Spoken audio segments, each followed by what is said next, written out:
រាសីឆ្នាំទាំង4នៅក្នុងខែ12គួរតែប្រុងប្រយ័ត្នឲ្យមែនទែនជាពិសេសនេះគឺបងប្អូនកងកម្លាំងកងទ័ពតែម្ដងអាចនឹងថាមានគ្រោះថ្នាក់ដល់អាយុជីវិតនៅក្នុងខែ12នេះគេហៅថាខែជូតអញ្ចឹងជូតឆុងជាមួយនឹងថោះជាមួយម្សាញ់ជាមួយមមីនិងមមែអញ្ចឹងឆ្នាំទាំង4នឹងអាចទទួលនៅរឿងគ្រោះថ្នាក់ជាច្រើនដែលអាចថានឹកស្មានមកដល់ចឹងបងប្អូនទាំងអស់គ្នាគួរតែប្រុងប្រយ័ត្នអំពីគ្រោះថ្នាក់នានាតាមដងផ្លូវគ្រោះថ្នាក់របួសស្នាម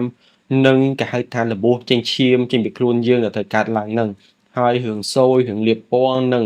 រឿងរ៉ាវហត់នៅក្នុងជីវិតក៏កើតមានឡើងដែរសម្រាប់ឆ្នាំទាំង4នឹងអញ្ចឹងឆ្នាំទាំង4នឹងឆ្នាំដែលឆុងជាងគេគឺជាឆ្នាំមមីថោះម៉ាសាញ់មមីនិងមមែបងប្អូនគួរតែចាំឆ្នាំខ្លួនឯងនៅក្នុងខែ12ហ្នឹងបងប្អូននឹងមានលក្ខណៈហត់នឿយអញ្ចឹងខ្ញុំជំរាបប្រាប់ចឹងឯងអញ្ចឹងកត្តាដែលធ្វើបងប្អូនជួបប្រទះទៅលើរឿងអត់ល្អទាំងឡាយនោះដោយសារតែខែជូតចូលមកដល់ជាខែមួយដែលអត់ជួយឲ្យបងប្អូនជួបនៅសំណាងទេតែងតែធ្វើឲ្យបងប្អូនជួបនៅរឿងរ៉ាវក្តៅក្រហាយទឹកប្រមល់និង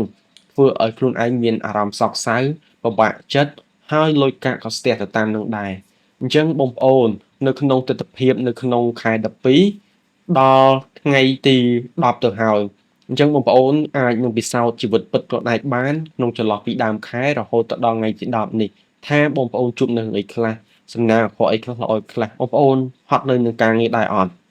បងប្អូនពេលមានបញ្ហាទៅពឹងពាក់គេបានដែរអត់តើប្រមាណភាគរយដែលបងប្អូនទទួលបាននៅកម្រៃលុយកាក់ហើយសល់លុយសក់កាក់នឹងតើប្រមាណភាគរយដែលបងប្អូនចំណាយលុយកាក់ទៅក្រៅដោយខុសមុខដោយខុសគោលដៅខ្លួនឯងអញ្ចឹងកត្តាដែលត្រូវប្រុងប្រយ័ត្នយើងមើលថានៅក្នុងខែ12នេះ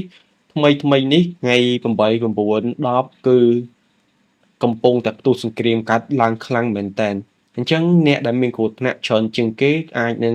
បងប្អូនកងទ័ពលោកអ៊ំលោកពូលោកមីងបងប្រុសអីចឹងទៅបងប្រុសចឹងទៅគាត់កំពុងតែនៅជួរមុខកំពុងតែធ្វើសង្គ្រាមជាមួយនឹងជនឈ្លានពានជនជាតិសៀម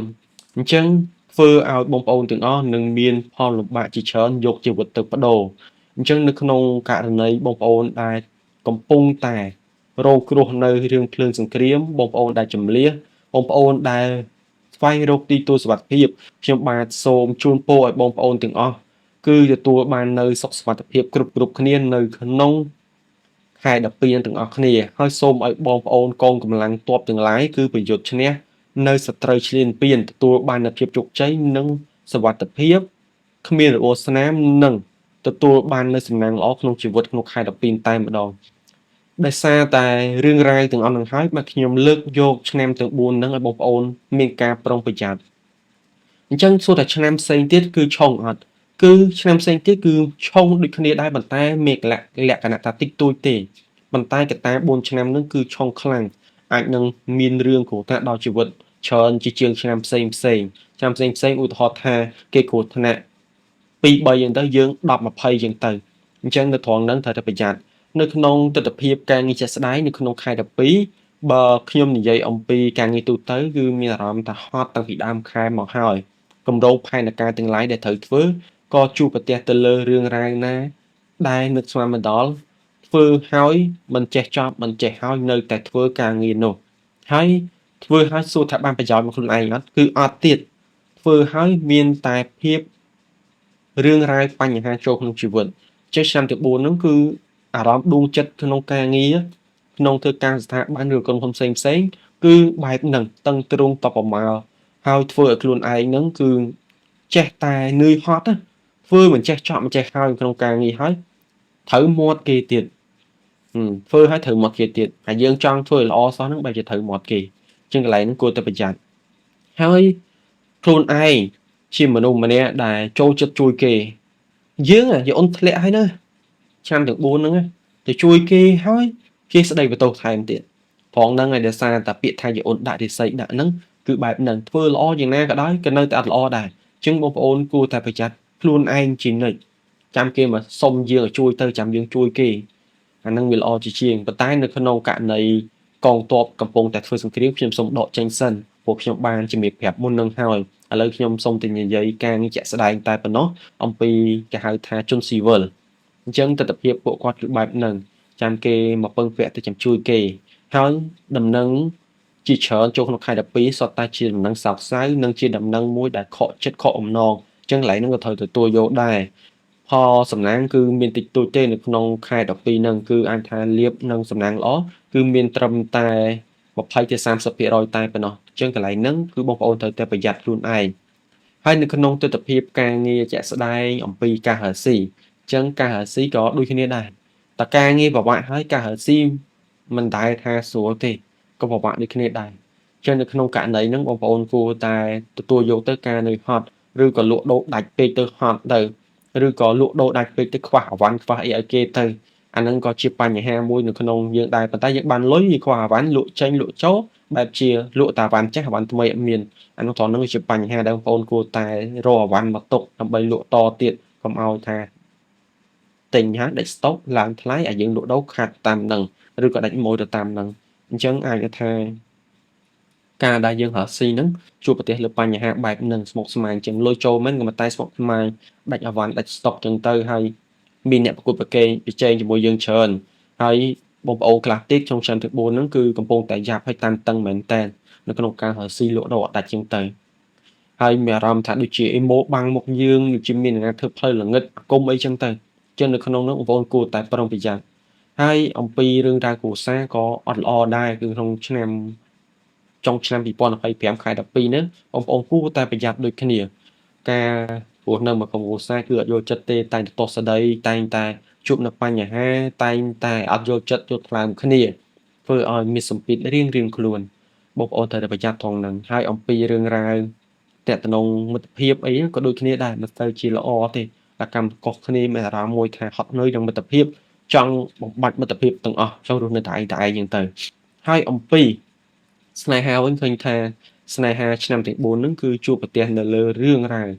ឆ្លោះប្រកែកគ្នាខកចិត្តច្រើនអ្នកខ្លះឈានចូលទៅដល់សុំបែកលែងលះគ្នាអ្នកខ្លះទៀតក៏ឈានចូលដំណាក់កាលកំពុងតែឡើងតុលាការតឹងសាយកដាក់គ្នាទៅហើ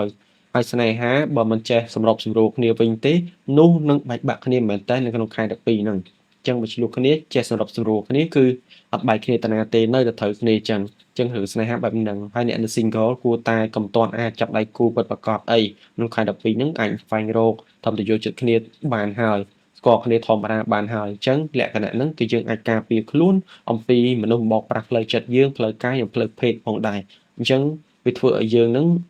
គេហៅថារួចផុតគ្រោះមកពេលអញ្ចឹងទៅហើយចំណែកឯសុខភាពវិញឃើញថាមានលក្ខណៈថាធ្លាក់ចុះមានអារម្មណ៍ថាឈឺស្កាត់នានាដូចជាឆ្អល់ពោះជាប់ពោះរួយកឈឺខ្នងហើយអស់កម្លាំងលិតលហើយអញ្ចឹងទៅអញ្ចឹងនៅក្នុងករណីហ្នឹងបងប្អូនគួរតែរៀបចំនៅលំហាត់ប្រាណជាប្រចាំមួយថ្ងៃកន្លះម៉ោងទៅ1ម៉ោងទៅរៀបចំអាហារដែលល្អៗញ៉ាំទៅបើសុខភាពធ្វើឲ្យយើងមានកម្លាំងធ្វើឲ្យយើងធ្វើកិច្ចការងារបានតទៅមុខទៀតអញ្ចឹងបងប្អូនអាចរៀបចំបានបែបហ្នឹងហើយសម្រាប់អំពីការរៀបចំលេខសំណាងពណ៌សំណាងទិសសំណាងបងប្អូនគួរតែរៀបចំដើម្បីធ្វើខ្លួនឯងទទួលបាននៅរឿងហេងនឹង30%ក្នុងជីវិតអញ្ចឹងនៅក្នុងវីដេអូនេះខ្ញុំនឹងជម្រាបប្រាប់បងប្អូនអំពីលេខសំណាងរួមតែម្ដងមិនថាលេខមិនថាពណ៌មិនថាទិសទេបងប្អូនអាចយករឿងរ៉ាវទាំងអស់ហ្នឹងដែលខ្ញុំជម្រាបប្រាប់នោះទៅប្រើប្រាស់បានដោយងាយស្រួលតែម្ដងអញ្ចឹងខ្ញុំសូមជម្រាបប្រាប់បងប្អូននៅក្នុងខែ12ចុងឆ្នាំ2025សម្រាប់ឆ្នាំដែលឆុងទាំង4បងប្អូនគួរតែប្រើប្រាស់លេខ999លេខ999គឺជាលេខដែលមានអំណាចមានតេជះនិងជោគជ័យនៅក្នុងខែ12ហ្នឹងបងប្អូនអាចយកប្រើប្រាស់ពីពាក្យកណ្ដាលខែហ្នឹងទៅដើម្បីទទួលបាននូវសំណាងល្អពីថ្ងៃទី10រហូតដល់ចុងខែអញ្ចឹងវាធ្វើឲ្យយើងរួចផុតគ្រោះភ័យនិងរឿងរ៉ាវណាដែលយើងស្មានមិនដល់យើងអាចសម្រេចចិត្តនៅថ្ងៃទី9នៅក្នុងកិច្ចការងារណាមួយបានផងដែរអញ្ចឹងថ្ងៃ9ហួសហើយអញ្ចឹងអាចថាមិនបាច់សម្រេចចិត្តអីទេគ្រាន់តែរៀបចំលេខទូរស័ព្ទឬកុងធនាគារយកលេខទៅបិទលើទូរស័ព្ទដៃលើកុំព្យូទ័រក៏បានដែរថាមិនចង់ដូរលេខទូរស័ព្ទមិនចង់ដូរប៉ូតូឡានអីចឹងតែបើយើងចង់ដូរយើងយកលេខ9 3ដើមទៅប្រើប្រាស់ទៅយើងហេងនៅក្នុងខែ12ហ្នឹងហើយសម្រាប់អំពីពណ៌សំណាងអញ្ចឹងពណ៌សំណាងនៅក្នុងខែ12សម្រាប់ឆ្នាំទី4ដែលកំពុងតែមានបញ្ហាបងប្អូនគួរតែប្រើប្រាស់ពណ៌សដែលតំណាងឲ្យជាតិលោហៈធាតុមាសហ្នឹងគឺប្រើជាប្រចាំឲ្យបានច្រើនតែម្ដងនៅក្នុងខែ12ហ្នឹងហើយពណ៌ហ្នឹងគឺជាជំរុញធាតុបងប្អូនរឹងមាំនិងខ្លាំងក្លាហើយសម្រាប់ ពណ៌លឿងគេហៅថាពណ៌ធាតុដីបងប្អូនដែលប្រើប្រាស់បានគឺជាពណ៌ដែលធ្វើជំរុញផ្លូវចិត្តបងប្អូននឹងនឹងធ្វើទៅជឿជាក់ខ្លួនឯងតំណែងល្អនៅក្នុងរឿងរ៉ាវមិត្តភាពការរស់នៅស្នេហាអីទូទៅចឹងទៅហើយសម្រាប់ពណ៌មួយទៀតដែលធ្វើបងប្អូនរីកចម្រើនក្នុងលើកាំងគឺជាពណ៌ខ្មៅឬក៏ពណ៌ខៀវពណ៌ខ្មៅពណ៌ខៀវហៅថាពណ៌ធាតុទឹកអញ្ចឹងបងប្អូនអាចថាជាពណ៌មួយដែលតិចតិចរឿងលុយកាក់និងហិរញ្ញវត្ថុដែលស្រូបទាញទៅធ្វើលុយយើងនៅសល់ច្រើននៅក្នុងដៃអញ្ចឹងបងប្អូនអាចរៀបចំពណ៌ទាំងអស់ហ្នឹងទៅប្រើប្រាស់ជាប្រចាំថ្ងៃពណ៌សម្លៀកបំពាក់ពណ៌កម្រាស់ពូកគេងពណ៌បតោពណ៌ឡានឲ្យតែពណ៌បងប្អូនច្នៃបានច្នៃហើយបងប្អូនអាចច្នៃជាវត្ថុមង្គលកម្មសែដៃពាក់ដើម្បីនាំសំណាងក៏បានដែរអញ្ចឹងបើសិនជាបងប្អូនចង់បានកម្មសែដៃនាំសំណាងនាំលៀបរៀបចំឲ្យត្រូវធៀបទៅតាមថ្ងៃមង្គលយើងកើតថ្ងៃជ័យយើងកើតបងប្អូនអាចតតងខ្ញុំបានហើយតម្លៃគួរសមមែនទែនសម្រាប់បងប្អូនដែលចង់បានអញ្ចឹងកម្មសែដៃនេះគឺជួយយើងច្រើនឲ្យយើងទទួលបានលៀបទទួលបានជ័យនៅក្នុងជីវិតយើងហើយសម្រាប់អំពីទិសសំណាងវិញអញ្ចឹងទិសសំណាងសម្រាប់ឆ្នាំទាំង4ដែលឆោងថោះម៉ាសាញ់ម៉ាមីម៉ាម៉ាអញ្ចឹងបងប្អូនអាចប្រើប្រាស់ទិសខាងលិចនិងទិសខាងកើតបានអញ្ចឹងនៅក្នុងខែ12បងប្អូនប្រើទិសខាងលិចខាងកើតអាចជួយជំរុញឲ្យបងប្អូនជួបនៅរឿងល្អរឿងហេងឡើងមកវិញធ្វើបងប្អូនមានភាពជឿជាក់ទំនុកចិត្តល្អនិងធ្វើបងប្អូនជួបនៅរឿងហេងតែម្ដងអញ្ចឹងទិសពីរហ្នឹងគឺបងប្អូនអាចរៀបចំបានទៅតាមជាក់ស្ដែងដូចជាក្បាលតន័យគេងតុកធ្វើការកន្លែងយើងរៀនសូត្រឬកន្លែងយើងគិតលុយរកស៊ីក៏បានដែរទិញដីថ្មីឬក៏យើងសាងសង់ផ្ទះក៏បានដែរអញ្ចឹងធ្វើបានទាំងអស់សម្រាប់ទិសពីរហ្នឹងឬតាំងធុបអង្គទៅចំទិសសំណាងហ្នឹងអញ្ចឹងបើសិនជាបងប្អូនរៀបចំតាំងខ្ញុំហើយទទួលបានលៀបទូបញ្ចេញបងប្អូនគួរតែកត់សម្គាល់ខ្លួនឯងនៅក្នុងខែ12ហ្នឹងអញ្ចឹងបើសិនជាបងប្អូនអ៊ំពូមីងលោកអ៊ំលោកយាយលោកតាមានចម្ងល់ចង់សាកសួរខ្ញុំអំពីបញ្ហានានាបងប្អូនអាច comment ក្នុងវីដេអូនេះបានឬក៏តំណាក់តំណងមកកាន់លេខ Telegram ខ្ញុំផ្ទាល់ក៏បានដែរខ្ញុំនឹងជំរាបជូនដូចគ្នាអញ្ចឹងជាចុងក្រោយខ្ញុំបាទសូមអរគុណសូមគោរពលា